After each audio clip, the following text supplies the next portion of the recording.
Hi and welcome to my channel. I'm Simon and today I'm back with a mixture of a July book haul part 1, so books that I've been sent by publishers so far this month, and also a bit of a catch up because you were meant to have some pre-recorded videos because I was meant to be away for the whole of July. However, I have ended up coming back home because I've been super duper poorly. I caught COVID again, and this one was nasty. The first one was not pleasant, I won't lie, but this one, I have never been so drained of energy ever. So I've come back home and I thought, now that I'm feeling a bit better and I'm planning on, now that I'm testing negative, going to Blackpool to join the work tour that I'm on again, I would open some parcels and just catch up with you on what's been going on and everything, and do an as live book haul part 1 for July. So there we are. There was meant to be a video going live on Wednesday that was the books that I'd packed for the whole of July because I wasn't meant to be coming home. Doesn't feel relevant. I didn't have the energy to edit or anything, and like today literally is the first time I felt human enough to even film. So anyway, there we go. Let's not dwell on it, even though we're probably going to talk about it a little bit more. Let's get opening some parcels. So it's always quite exciting doing this because, one, it feels like Christmas and I really need that right now, but two, I never know what's going to be in here. Like, for example, I was not expecting to be sent The Nerves and Their Endings, Essays on Crisis and Response by Jessica Gayton Johannesson, whose debut novel I read and had a brilliant title. Let me find it for you because I can't remember it, which is always really helpful, but I'm going to blame that on COVID brain. How We Are Translated was one of the books that we shortlisted for the Desmond Elliott Prize when I was judging it last year, and so I'm really intrigued to see what she's done next, and I do need to read more essays, and so that is one book that I'm very much looking forward to. It's out in August, so there we go. I should actually mention one thing that I am doing next week, now that I'm well enough, I wasn't sure if it was going to happen or not, is on Wednesday I'll be in Manchester with Juno Dawson talking about Her Majesty's Royal Coven, which is one of the books I'm most excited about and will be reading next. We'll talk about my reading so far. This year it's not been good, let's be honest, so let's hope that these parcels get me all excited about books. It's not that I'm not excited about books, actually, that's not fair. Let's move things out of the way. It's more that my reading mojo has just been a bit wild because work has been so bonkers busy, and then I haven't read anything so far in July because I've been so poorly. Oh, now, this is an author who I've meant to read for ages. I met him in America, actually. It's Wiley Cash, and we have This Dark Road to Mercy and A Land More Than Home, and they have been reissued, I think, because he's won the CWA Gold Dagger Award. Crime novel set in America. I'm intrigued because I, as I said, met him in America when I went on a Booktopia, which was a reader's kind of retreat that Books on the Nightstand used to do, a podcast that I used to absolutely love. And I got to go a few times, and Wiley Cash was at one. He was brilliant. So yeah, very intrigued for those. They're both out in August as well. Then I should actually, no, you won't be able to see me and see my address. Not that I mind, although actually last time I did one of these videos, I made some people very angry who told me that I was being incredibly privileged, and that with everything going on in the world financially, I was making people want to spend lots of money, and that was a dreadful thing, and frankly, they just wanted me to be stopped. Oh, it's a finished edition of The Night Ship by Jess Kidd. Now, I should say I am going to be hopefully doing an online event with Jess Kidd for the launch. I think the launch date is maybe back a week. It's meant to be the 3rd of August, and I think it's now the 11th. I had a lovely quote on the proof of it. I think I've been cut. I think I have been cut from this edition, but that's fine. That's okay. I don't mind. I won't bear a grudge against it because I love Jess Kidd and I love all of her writing. So very excited for the event that I'm going to be doing with her. Then we have Undercurrent by Barney Norris, which I've not heard of. It says, years ago, in an almost accidental moment of heroism, Ed saved Amy from drowning. Now in his 30s, he's stuck in a relationship he can't move forward and working a job that just pays the bills. Until Amy walks back into his life by chance, maybe he can start anew. That's how I feel about that one. I don't feel massively excited about it, but I don't feel not excited about it either. But I don't think that's going to be a book that would necessarily be good for me right now when I'm having the aforementioned reading funk. I am planning on, I think, starting a reading blog, possibly today, as I go to Blackpool and start Her Majesty's Royal Coven by Gina Dawson that I mentioned, where it's kind of Operation Get Me Fucking Reading Again. That's what I want to call it. I don't think I can put that in a video title. Also, I should say thank you all for your recommendations of small channels. Keep them coming because I want to find more and more and more. Here we have The Accidental Medium by Tracy Whitwell. Meet Tans, the accidental medium who, with the help of the dead, is about to become an unwilling crime solver. This actually sounds a little bit in the vein of sort of Jess Kidd, although Jess Kidd doesn't write crime novels. Her novels are generally like literary fiction with a supernatural twist. So for example, in one you have ghosts that talk to one of the characters, in another you have saints. But yeah, I do like that when it's done really, really well. So this could be quite an interesting one for me. This is out on the 21st of July, so next week as I'm recording this. Intriguing. Then we have in this parcel, I'm just having to keep, Frankie Boyle's Meantime. I've been sent this, I think, a proof of this, and I'm not sure that it's going to be very, for me. It says, a darkest noir and put-downable crime novel that swerves and surprises with a gut-punch ending. I loved it. The dead deserve justice, instead they got Felix McCavity. I don't know why I feel so ambivalent about it. I was asked the other day, like, why have you stopped reading so much crime and stuff? And I think our tastes kind of change, don't they? And at the moment, I think I'm maybe having a bit of a crisis of taste. Like, I don't really know what my taste is. Now, is this recyclable? Because thank God for that. Designed for recycling, because sometimes these ones aren't. And I have a huge issue with publishers sending books in parcels that can't be recycled. Oh, now I have been intrigued for this one. This is The Rabbit Hutch by Tess Gunty, and I've heard about this kind of everywhere on social media. Oh my goodness, I just saw that's really, really nice end papers there. I don't know what it's about. Shall we find out together?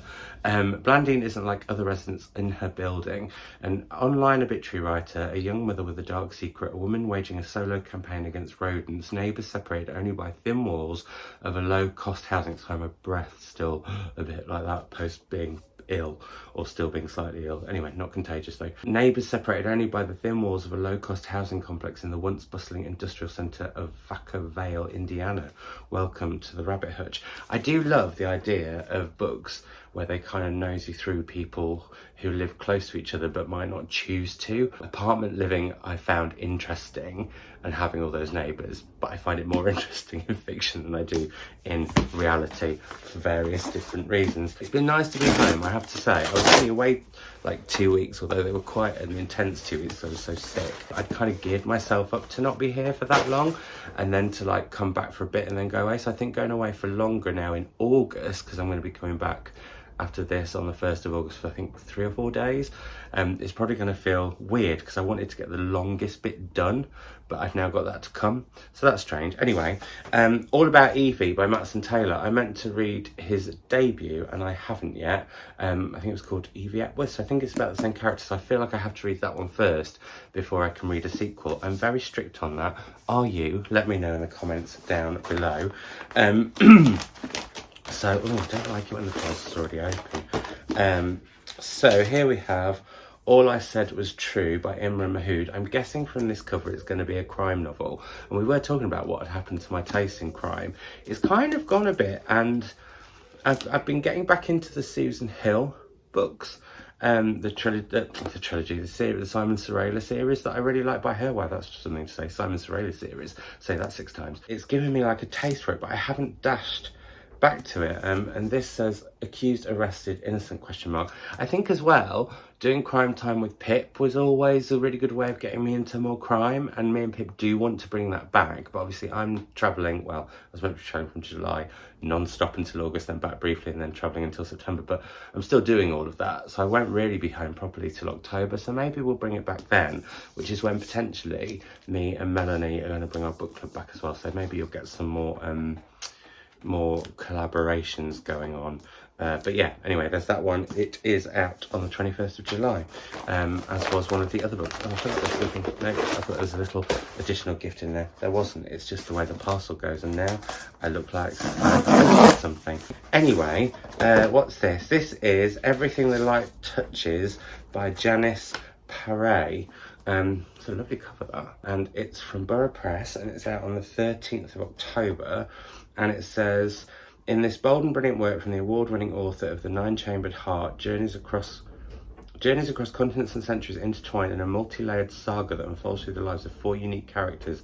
Apparently it's a literary marvel, bringing together themes of time, nature, discovery, history and travel. For Shy, Lost and Drifting, a visit to her hometown in India's northeast offers the possibility of new ways of living. For Evelyn, a Cambridge student, scientific inspiration guides her to the forests of the lower Himalayas, while it keeps going. So apparently it's a book perfect for fans of Alif Shafak, so I should love that, because that's my favourite book so far this year. If you've missed that video where I'm talking about my favourite books of the year so far, I will link it down below, although it was also just the penultimate one. Oh, there's some interesting, interesting layout. That's made me a bit more intrigued. I do want to read some big chunky books, but I hadn't packed any, and also let's talk about my reading at the moment. So I have so far only read one book in July. That was Lena Norm's poetry collection, Bargain Bin Rom-Com, which was brilliant. I really, really, really enjoyed, and we'll talk about in a wrap-up that I promise I will do at the end of July. But yeah, my reading's just not been great, so I need stuff that I can really, really get into. And I think June's going to be perfect because I've got to read that for work anyway, so I think that'll push me, and then it's what I'm going to read after that. And I've got a few books I'm really intrigued by that have got quite unusual narrators, so I think it's going to be an unofficial theme vlog for my Operation Get Me Fucking Reading Again. But before we talk about that more, Dorothy Coomson, my other husband, this is a finished copy of this. I had the pleasure of, I've met Dorothy a few times, but most recently at the Women's Prize, and she was just an absolute treat. Me and my mum and her were chatting for ages, and it shouldn't matter that authors are lovely or not, but it should, and she's really lovely, so there we go. And maybe this is some sort of, maybe Dorothy's crime is a sort of crime I should get into again, maybe. I don't know. It's odd because I would have thought, like, at the moment I would have been craving crime, because that does get me back into the swing of reading, but that hasn't quite happened. So yeah, but my reading generally has been rubbish, and I'm just feeling like the last couple of years my reading's been subpar, and then oh my god, now this is one of the books that I am most excited about, so this could be one that I definitely now pack. It's Limberlost by Robbie Arno, who is just one of my favourite, well, I can't say that because I've only read 2 of his books, and I have a rule with myself where I have to have read 3 books before I can say that, and love them all before I can say an author is a favourite author, and this will be the 3rd. I loved The Rain Heron, which was his last novel, and then what was his first one? Flames. How can I forget? COVID brain, that's how.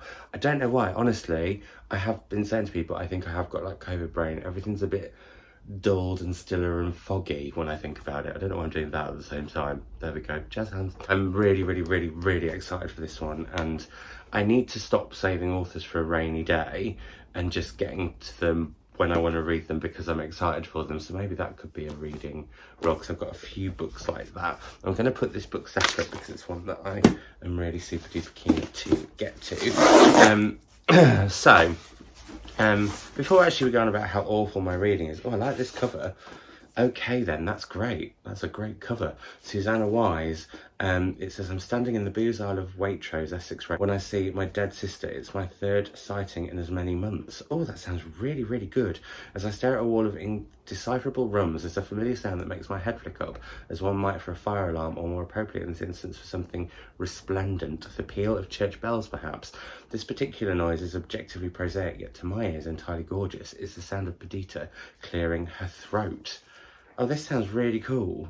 Very, very intrigued for this one. I love books about siblings, and I find books about death and supernatural fascinating. So yeah, there we go. That's going to be quite a corker, I think. It's out on the 21st of July, next week, as this goes live. I did want to say, I've been all doom and gloom about, I had COVID and I felt like dreadful. Oma was amazing the first weekend of Story Trials, which is the project that I'm working on this summer. Finally got to see everything in kind of the everything came to fruition that we've been working on, and getting to see the 3D screen where you don't have to wear 3D glasses and it still feels like 3D is something we've been telling people about, and it doesn't translate when you talk about it, but when we saw it we all clapped and pretty much burst into tears. It was phenomenal, and I just love Oma. Oh, this is from Europa. They keep sending me these. They're The Passenger, which is like a collection of writings about a certain place, and this one's about California. It's got a very cheeky back cover. I maybe will try one. I went to California. I liked it. I didn't love it. Not to offend anyone who lives there, and the people that I saw there were lovely, I should just add, because some of them I know watch this channel. But yeah, it wasn't like my favourite place on earth. But yeah, if you like that sort of thing, Europa do a series of these about all sorts of different places, so there we go. I was going to say, yeah, it was, Oma was like amazing, but then after I got to Belfast and I'd had a day at the Titanic exhibition, which was a really weird experience because I kind of came away, like I found it fascinating and very moving, and I found like the history of Belfast really interesting and everything, but then I came away feeling a little bit grubby because I felt like I'd paid like 22 euros for almost like death tourism, which I don't think I agree with, in the fact that we'd just gone through all this moving stuff and how the boat had sunk and the people had sadly, a lot of people had sadly perished. And then it was like, oh, here's a t-shirt for 25 quid. And it made me think like about like when I went to the memorial waterfalls for the Twin Towers, that felt so moving and so poignant and such a special place to just think and contemplate and remember and all sort of pay respects. But then I also know they have something I think you have to pay for, and I just don't know how I feel about it. I feel like if it was going towards helping people who've been affected by that, fine, but this didn't feel like that. Anyway, I then didn't get the chance, because I didn't have time, I ran out of time, because we were having a slight COVID crisis for some of the team, and I was helping them get like food and stuff, which may well be how I caught it. I didn't get a chance to go to No Alibis in Belfast, which is a bookshop, and actually in hindsight I would have rather have gone there than the Blinking Titanic exhibition, if I'm honest. But what I did do is, because I felt sort of bad for not going and not supporting an indie bookshop there, I can't open this Blinking parcel, which is from them, because I did order myself this, which is The Train is Full by Bernie McGill, which is a short story collection published by No Alibi Press, who are also a bookshop in Belfast. And yeah, so that is one of the books I bought. It's a short story collection and just sounded really, really intriguing. And I had meant to read Wendy Erskine's short story collection, because I was meant to be doing a one in, one out video, well, not one in, one out, but like, almost like my one in, one out videos, but with my suitcase. So like I had a limit on how many books I could pack and take around with me, and then if I bought any I had to like get rid of some, blah blah. I just haven't read anything, as I may have mentioned already. So yeah, but I supported the indie that I couldn't get to getting that book. So there we go, that was a very long way of saying that. And then, this is an ironic title for me at the moment, we have The Arena of the Unwell by Liam Koneman. Now, is this one that I've already got, which is about, yeah, I think it's about this guy who ends up in possibly a throuple, and it's really, really, really unhealthy. I'm just so amazed, it really made me laugh. I know I need to find it. Shit, I know that feeling. That was how I felt when the red line appeared, well, the second red line appeared on my test when I landed in Dundee, and I tested negative that morning, I should say, when I was leaving Belfast, and then I had this awful headache when I got off the plane, but it's one of those little ones with propellers, which I'm terrified of, and basically I thought, that's not great, and then I started to get the shivers. I was like, oh, this is really not great, and that's when I thought, if I can find it, shit, I might have it. And so I did a test, and indeed I did. But yeah, I think this is about a really, really tricky relationship, a queer relationship, and I'm intrigued for it. It's from the folk at 404 Inc., who are a small independent press, and I would like to read more independent press books this year when I get back into the habit of reading again, which I am just feeling quite disheartened about. And I think this might be possibly my monthly gift from my mother for my 40th. Here it is. So I was really mystified in a previous haul way back as to who had sent me Paper Gang, which is, by Oh Dear, which is a monthly selection of stationery, and it was my mother. She got me this for my 40th, so throughout the whole year I get lots and lots of lovely parcels filled with with Paper Gang stationery, and I've got 4 now, and I haven't opened any of them, so maybe when I come back in August that'll be something I'll do, because I used to do stationery, like my favourite things, all that kind of stuff, and I stopped doing them, so maybe I should get back into it. Now let's open this one. This is Yes Few, designed for recycling. I get really nervous when I see these, because I just think, no, if it's not recyclable, I'm not accepting it. And I can't even open this one. This is, oh, now I have a proof of this already. This is the finished copy of One for Sorrow, Two for Joy by Mary Claire Amua. And I think this is about someone who has been recently widowed. No, I've got it wrong. It's about a girl who's always trying to be good but ends up being a little bit naughty, and I think we all know how that can be. So yeah, I'm intrigued with that one in due course. So there's that. Bam, is this a woman? Is this a woman? Is this the woman who wrote The Dark? This is a quick return. I still haven't read that either. This is The Sanctuary by Emma Horton. I wanted to read The Dark. I haven't got around to it. That was out ages ago, and now The Sanctuary is here, and maybe I will get around to that one. Although, I don't know, I'd like to read... I don't know what's going on with me. I feel like I'm finding excuses why I don't want to read stuff as opposed to being really excited about what I do want to read, with the exception, obviously, of two books that I've mentioned I'm very excited about already, which are Juno Dawson's book, which I'm going to be reading next, and also Limberlost, which is definitely going in my case. But yeah, I've just felt a little bit, and I think maybe that's why, oh, and actually this links to it, actually, unintentionally. I think that's why, oh, that stuck to me. I think that's why do you think that is, Simon? I think that is why I want to do a video where I just read some of the books that I'm most anticipating, and this is one such book. And I bought this. I actually bought the Waterstones edition because that was so beautiful, and then saw this edition, which I think is even more beautiful. The Waterstones edition is in my case because I am going to read it very soon. So thank you from Booker, who I bought it from, the bookshop. This is The House of Fortune by Jessie Burton, and yes, I have the proof, but I don't want to damage that one because I've got the proof of all Jessie's books, and they sit in a separate, well, they're on my shelves in a special place. But I bought the Waterstones edition, which has the most amazing greeny kind of sprayed edges, but then I saw this, pineapples, and I love pineapples. If I could have pineapple like plants everywhere, I would, but I tend to kill them, which is why cacti are so much better. I'm looking as if you can see all the cacti that are all on the window shelves. You can't really see my shelves for cacti, that's how much I love them. But yeah, I saw this, and so what I'm going to do is, when I've read the Waterstones edition one, I'm going to send that one to my mum, and then I will keep this one for myself. I think pineapples must be relevant in some way, but I just thought it was so beautiful, I could not. And also it's signed, and I love Jessie, and I'm really excited for this, but also slightly nervous because I love The Miniaturist, and it's a sequel to that, and so yeah, that's my thoughts behind that. What else we got to catch up on?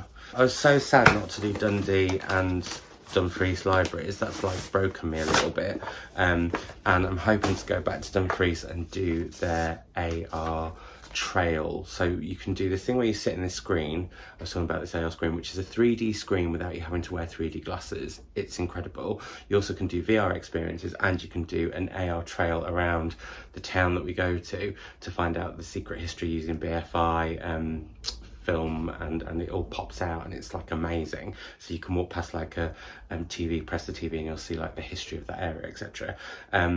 So I'm hoping to go back to Dumfries to do that at some point, because Joanna Lumley does the narration of it, and that sounds exciting to me.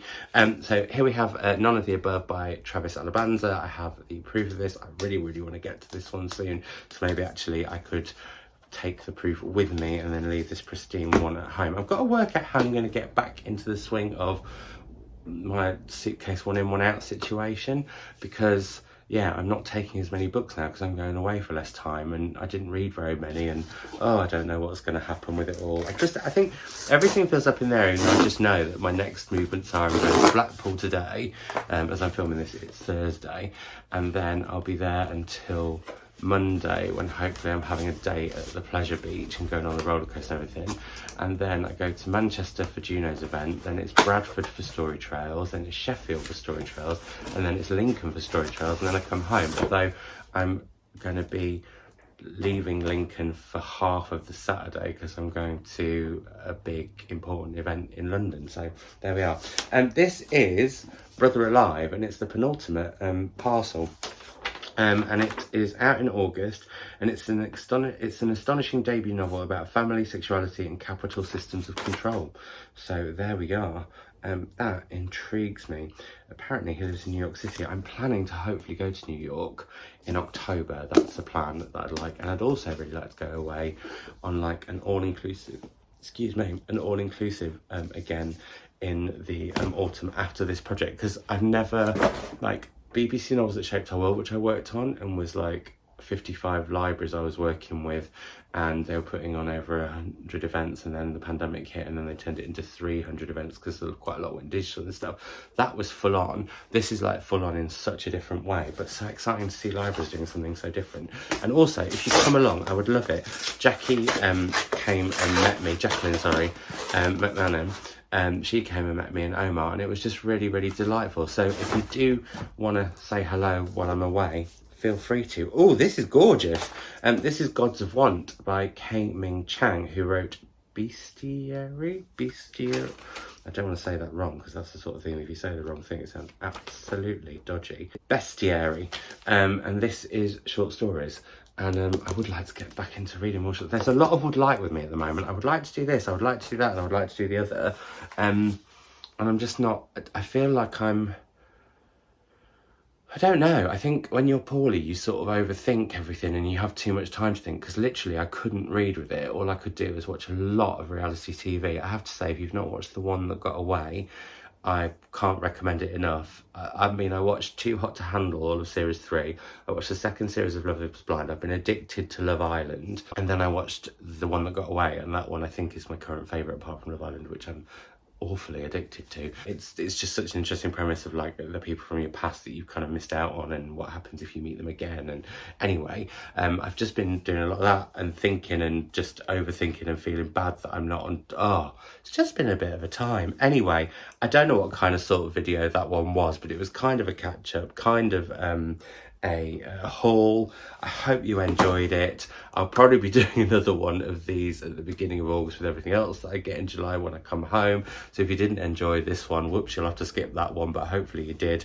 And then yeah, this might be the way they go, because I'm going to be again away for most of August. I'm home 3 days a week in September though, so things will be a bit different then. But that's that. I'm doing all right. I turned comments off on socials when I said that I'd got it, because it can get quite intense. People being lovely obviously, but just it can get a lot. And also, I don't know about you, but if I'm just telling everyone, oh, I feel like shit, oh, I feel like shit, oh, I still feel like shit, oh, I feel less shit than I did yesterday, it just gets really boring for yourself, but then you feel like you're boring everyone else. So there we go, that's that. The pre-recorded videos will carry on as normal from Wednesday, when I will be back with my Booker predictions for 2022, as me and Mum are going to be, well, we're going to do a savage take on the Booker. Also, a savage take on, or savages take on the Booker, if that makes sense. I thought it was clever.